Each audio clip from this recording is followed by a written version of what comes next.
The city exhaled after midnight. Not silence. Chicago was never truly silent, but the particular quiet of a world that had finally set down its burdens for a few hours. Storefronts dimmed. Traffic thinned. Even the wind moved differently, slower, as though resting between responsibilities. Lorna Watsika stepped out of the diner's back door and into that quiet.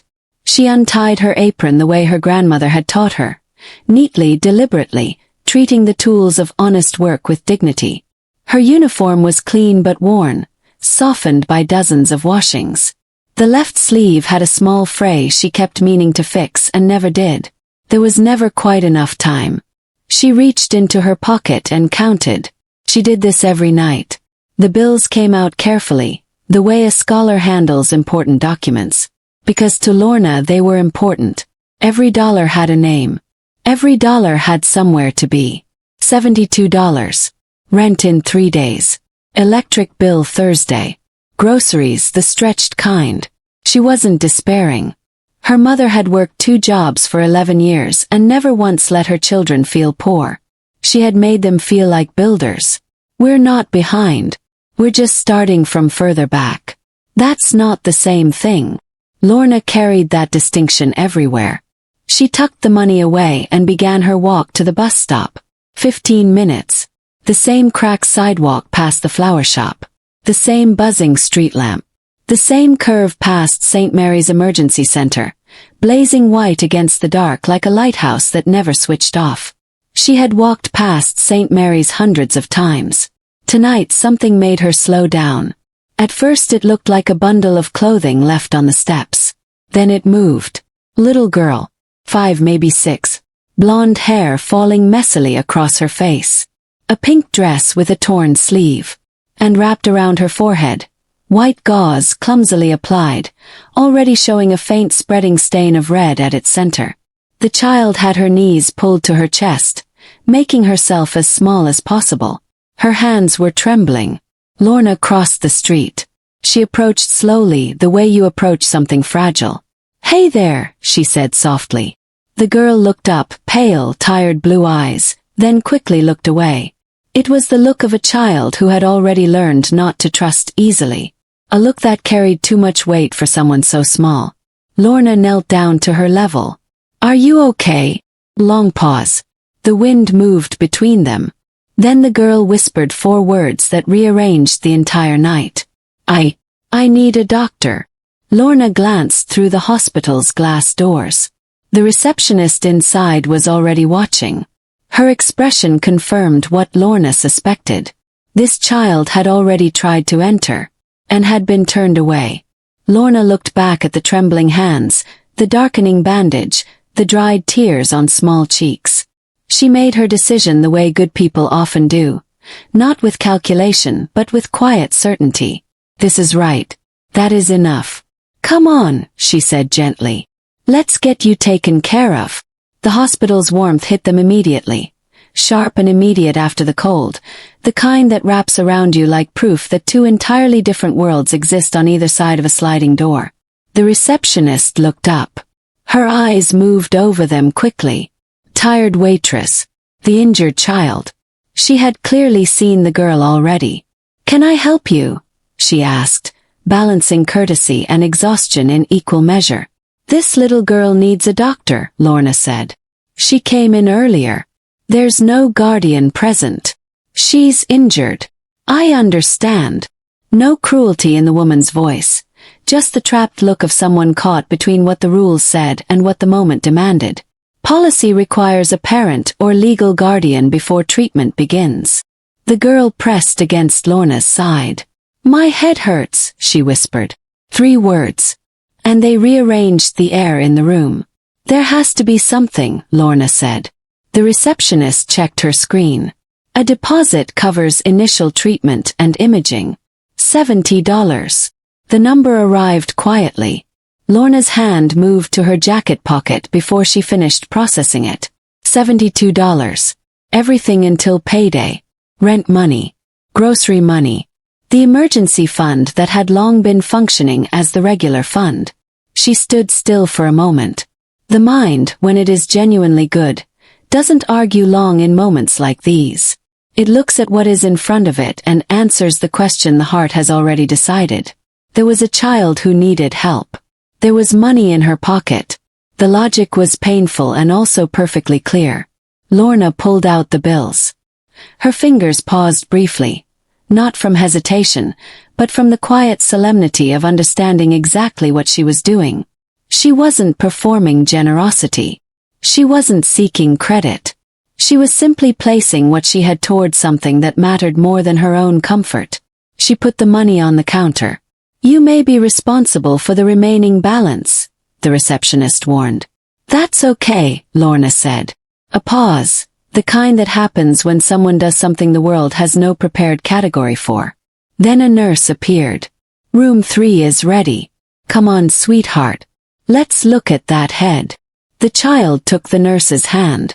But before following her down the corridor, she looked back at Lorna.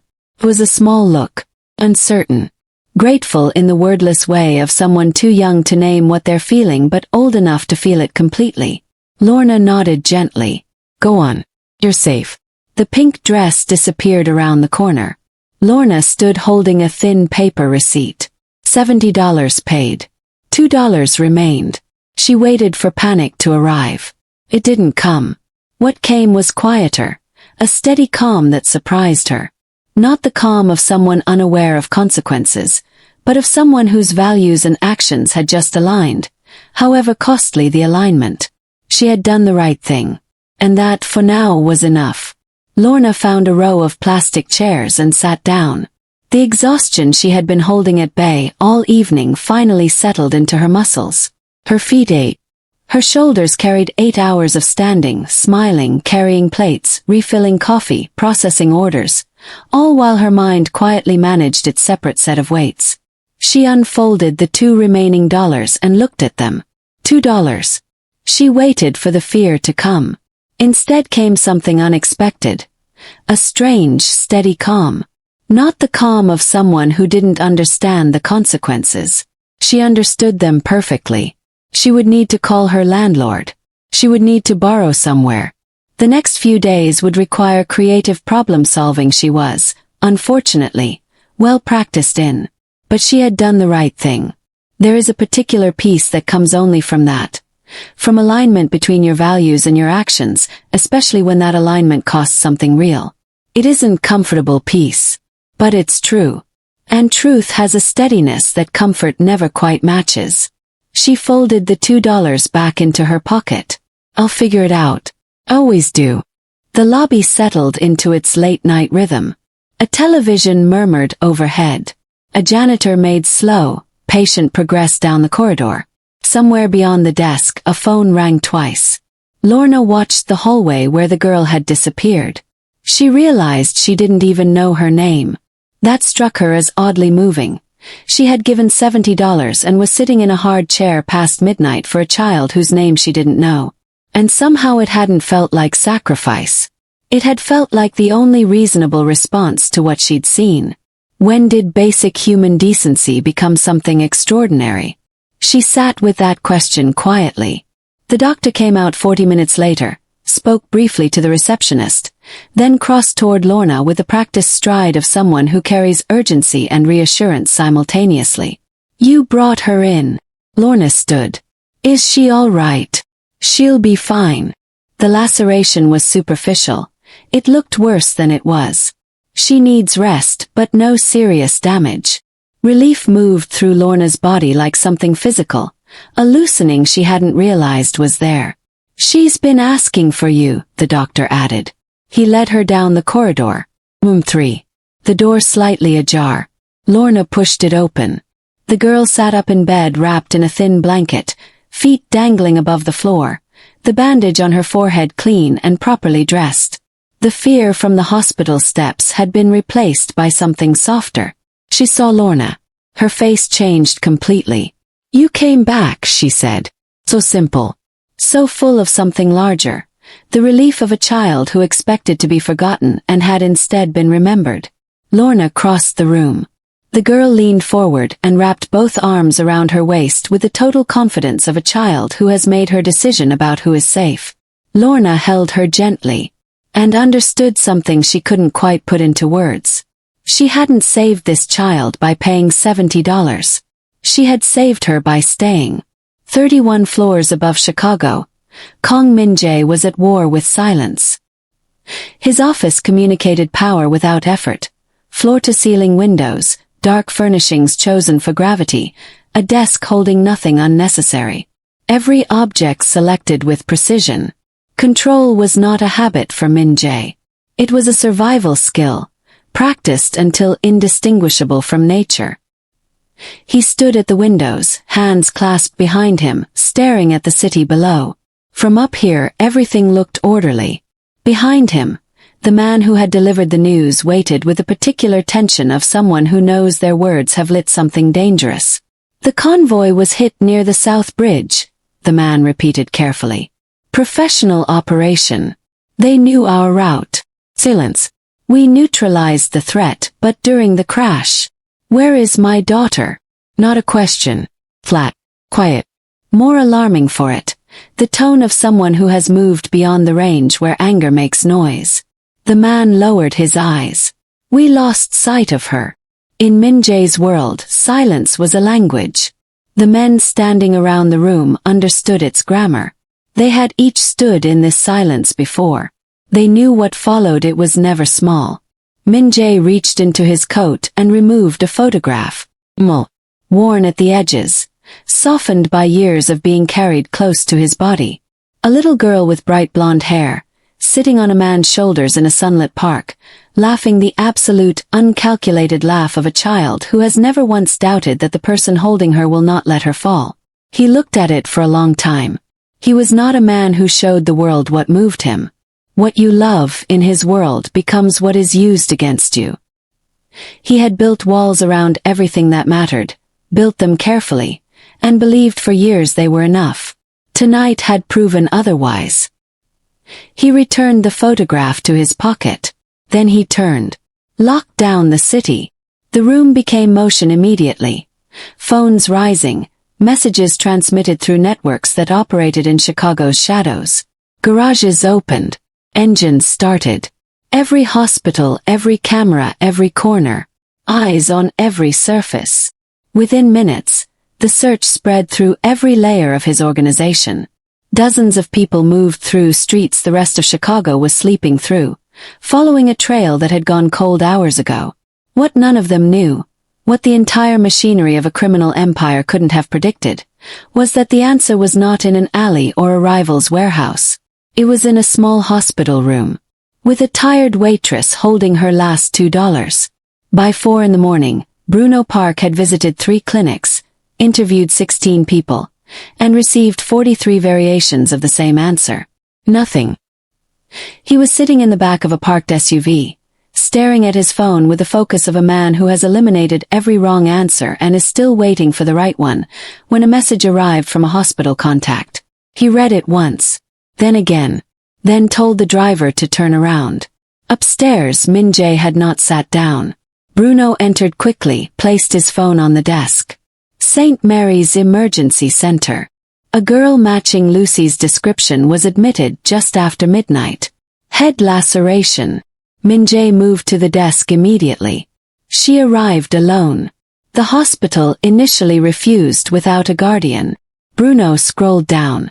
Someone intervened, paid the deposit, got Lucy registered and treated. Who? Bruno tapped the screen. Lorna Watsika. Min-Jae read the name. A waitress, Bruno confirmed. Night shift, 3 blocks from the hospital. She was walking home when she found Lucy on the steps. Min-Jae's mind ran its automatic calculations, the ones experience had trained him to run when new information arrived. Who sent her? What's the connection? What does she want? Show me the footage. The hospital lobby appeared on screen. Grainy, overbright, time-stamped.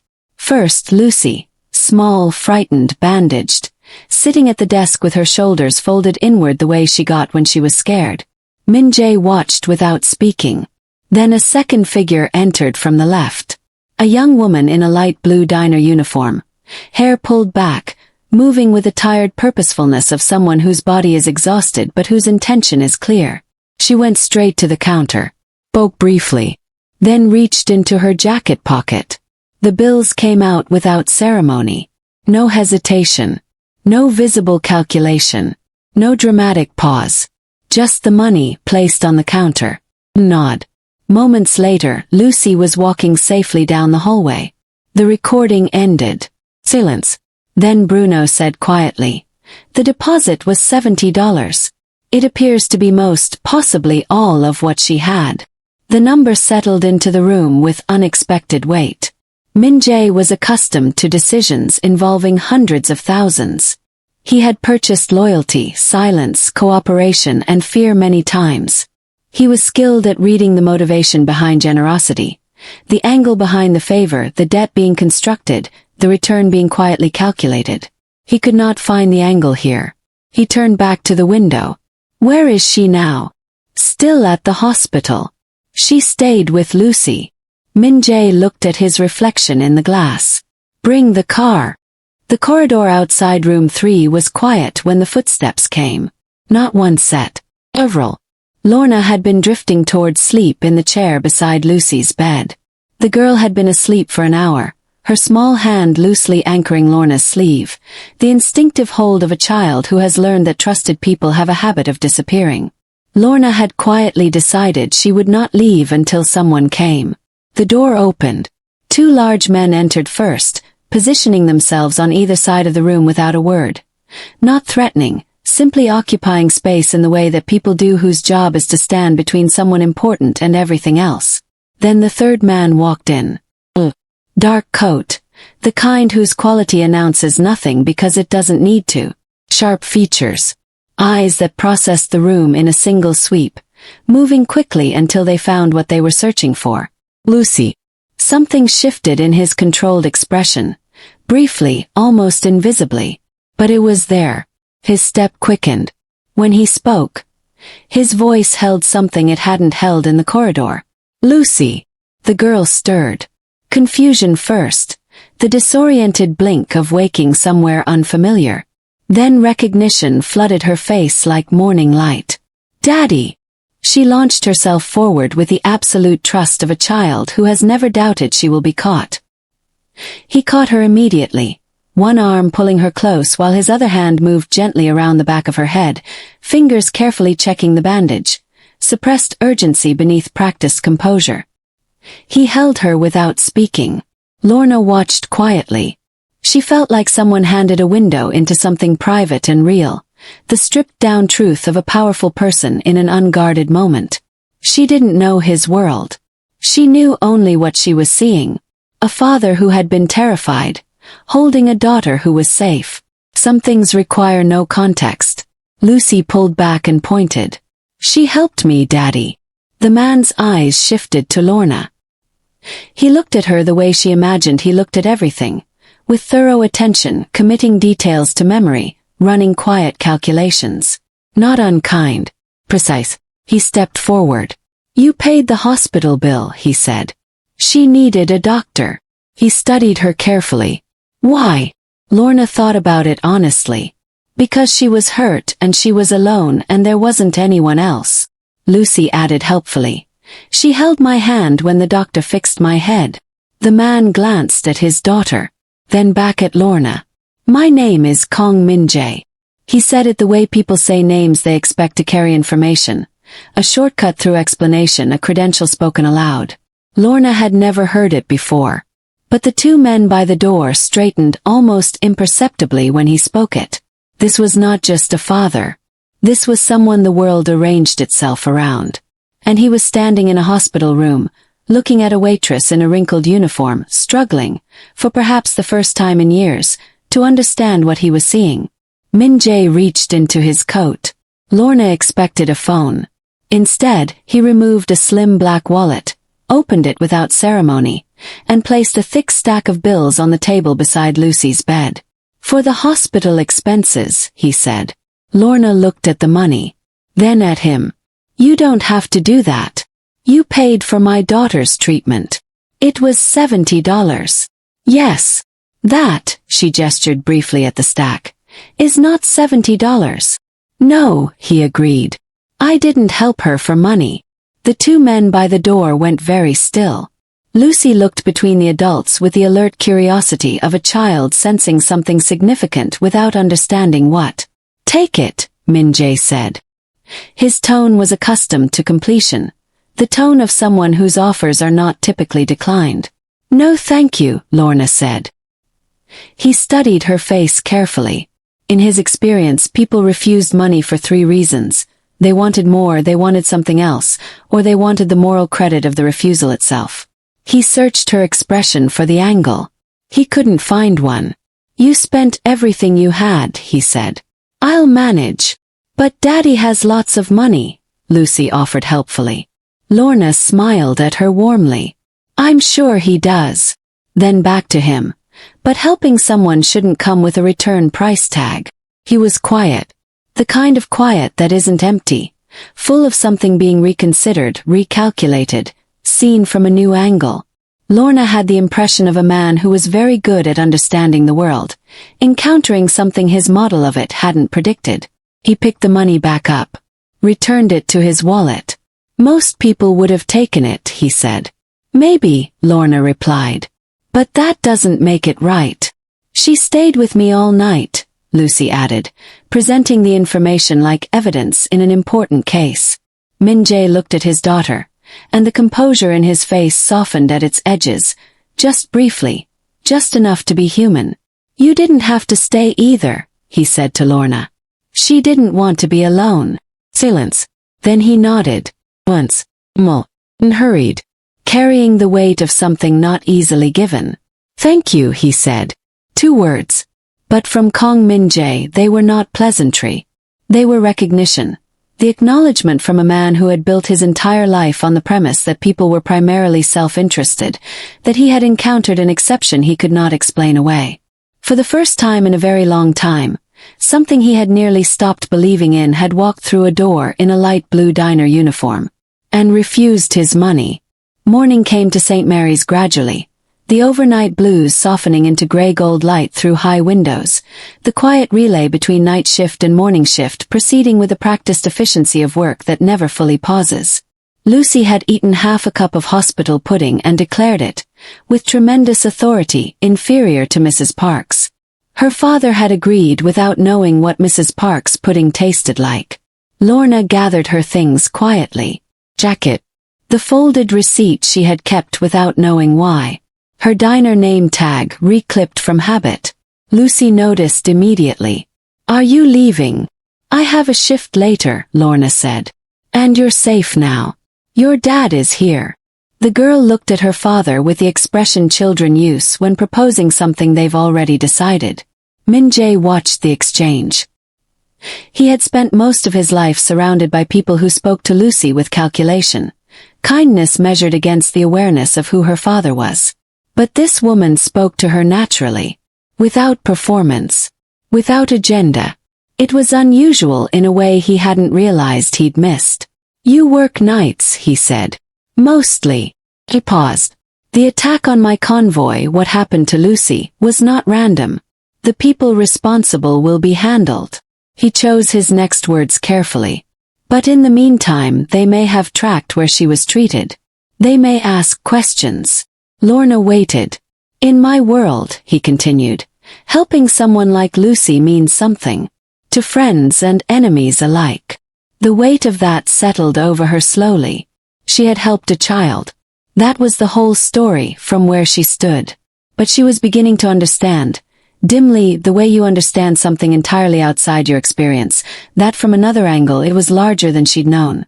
Min-Jae placed a plain white card on the table. No logo. No title. Just a number. If anything feels wrong, he said. I'm not afraid, she said. Almost a smile. Not quite.